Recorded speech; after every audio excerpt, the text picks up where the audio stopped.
Time for another one of them bullshit stories, ya heard me? But check out a motherfucker's Circus Survive shirt right quick.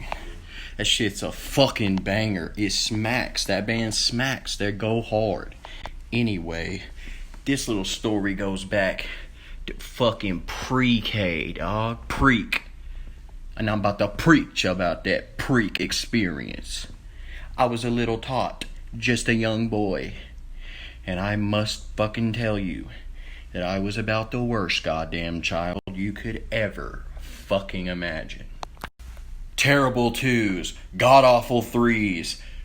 I want to fucking stab this child fours. And I was probably about cinco whenever I was in pre-K. Don't really remember. Not really relevant. But I will tell you this. I remember my pre-K teacher's name. Her name was Miss Whitaker. I liked that bitch. She was pretty cool. She looked a little bit like Miss Frizz or Frazzle or Frizzle or whatever the fuck her name is from the Magic School Bus. Remember that? Or are you a fucking Gen Z or whatever? One of these new motherfuckers out here fucking the world up. Magic School Bus. Look it up. She had that frizzy hair. She looked like a goddamn animatronic rat of some sort. A little bit like Chucky at Chuck E. Cheese, which I heard recently went fucking bankrupt or something. So we may no longer have Chuck E. Cheese. I don't know. I don't keep up with that kind of thing, so I could be very far off here. Anyway, Miss Whitaker was not a beautiful woman. But inside her heart, deep down in the cockles of her heart, she was a sweet human being, so y'all quit hating on Miss Whitaker like that. She did not know the terror that was about to fucking go down in her classroom that day. When she woke up that morning, took her coffee, hung out, thought, I'm gonna go and I'm gonna fucking educate these young human beings and let them go out into the world to become dipshit Snapchat comedians of some sort. I'm gonna fucking show these kids how it works. I'm gonna teach them and feel fulfilled deep in the cockles of my heart. She was probably feeling good that morning until the moment she stepped into that class and shit got a little crazy. We're all sitting in a circle having some sort of fucking activity of some kind. It was early in the morning. We all sat around and were called on individually across the fucking circle to speak of what?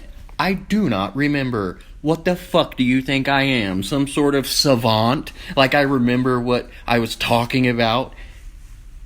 But anyway, sitting to my left was a young man named Michael. Michael was a sweet boy. He didn't talk much. Meanwhile, I fucking talked constantly. Imagine that, right? Yes, I never shut the fuck up. So when I was called on, I had a lot to say. And I fucking said it all. Talked like a motherfucker. Just like I did at home. I need to stress to you how it's unbelievable that I wasn't intentionally left at a fucking amusement park when I was a kid. Because I was the shittiest fucking kid ever. And that day, I did possibly the shittiest thing I've ever done in my life. Miss Whitaker outstretched her frail, strange, finger-like appendage thing. It was nasty. She looked like a rat, I told you that. Anyway, she pointed to Michael across the room. Michael, it's your turn to talk. You need to tell me, blah, blah, blah, blah, blah. And Michael sat there, stone-faced, not speaking a fucking word. A few moments passed. Still nothing out of fucking Michael. I looked over. I couldn't believe it. How could this child not spill his fucking guts when he was called upon? It started to frustrate me. It started to frustrate Miss Whitaker too, I think. I felt her energy from across the room. I looked around. saw all the other children wondering what the fuck was wrong with Mikey. And in that moment I knew shit was about to go down. Something overtook me then, and I did the worst thing I've ever done in my life. Please note that to this day, I still feel horrible about what I did. It's a little funny though. It really is pretty funny. But anyway, I was like, nah, we ain't having all this bullshit. This motherfucker gonna talk right now, or I'm gonna fucking snap. So I did. Break yourself, Mikey! Break yourself! And I proceeded to ball my fucking fist up and punch that motherfucker in and around his torso and abdomen repeatedly. Solar plexus fucking blasted. Pectoral muscles ripping apart. Intercostal muscles between the ribs were being shattered and broken and bashed by my fucking intense barrage of punches. You ever seen a man KO'd from fucking body shots? That's about what happened to old Mikey that day. He looked at me with the saddest eyes I've ever locked eyes with, wondering, why? Why is this kid doing this to me, man? All I did was not talk. I don't know, at home I'm fucking abused, and I'm told not to talk, so today I didn't want to. So fucking sad, dude. He looked at me. I saw tears welling up in his eyes as I continued to fucking try and KO him. For no reason. So fucking sad, dude.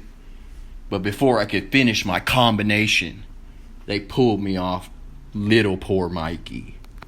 And they said to me, "You little man, Mr. Spear, you're going to the fucking principal, and he's gonna sort you out, you little bastard." I looked at them with the most terrified eyes I have ever made in the history of my very short existence. I had heard a few things about the principal from my parents, I think, telling me the principal, that's bad. You don't want to go to the motherfucking principal. That means you in trub, and you gonna come home and get some whippings or something like that. I don't know. I was scared. When you're in pre-K, not many of the other children know much about the fucking principal, because most kids don't go to the fucking principal in pre-K. But I got off to a quick start. It was my time to go visit the principal of that bitch. In my mind, it was spinning. It was whirring. It was off the rails, out of control. And the image that I could not remove from inside my mind's eye was that of a torture chamber. That when I got to the principal, they were going to tie me up to some sort of fucking bed and perform torturous procedures on my poor little body. I was terrified. I screamed at the top of my fucking lungs. Kicking and screaming, they had to drag me all the way to the office. I was in such an intense state of panic that I don't remember anything after that. But they didn't torture me. No.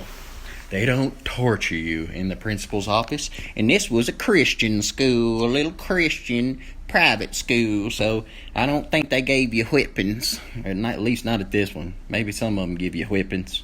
Maybe even stick a dick in your butt. They didn't fuck me. They didn't whip me. Nothing like that went down.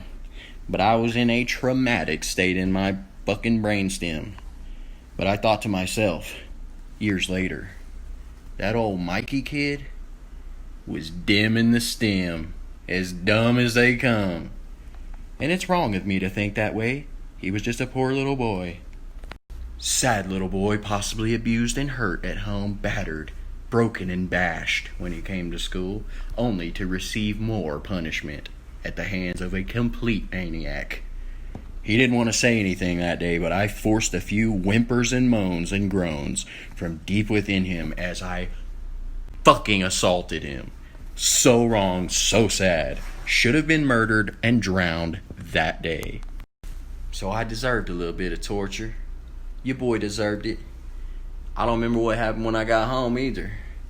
But the most traumatic part of it, I don't remember what they did. Doesn't really matter, because that brutal fucking panic attack I had on the way to the principal was traumatic enough for me to know never to fucking be punching on some little boy that didn't do nothing wrong. Learned my lesson that day. So fucking sad. Something I'm a little ashamed to even admit. But at the same time, that shit's funny to me. So if you're thinking about having fucking children, you don't want one the way I was when I was a kid. Hence, the reason that I don't want no fucking kids. Because if they turn out like me, I will leave them at a fucking amusement park. Or accidentally fucking toss them into a lake or something. I was shitty. Somehow I turned out to be a halfway decent human being. Maybe. Fuck all that. I wasn't meant to procreate and force upon this earth another demon child that would be so savage as to fucking beat a kid for no reason in his stomach when he did nothing wrong. So fucking sad. Anyway, I'm fucking out of here, dude. I can't take this story anymore. I'm about to shed tears. Sorry, Mikey. Got love for you, bro.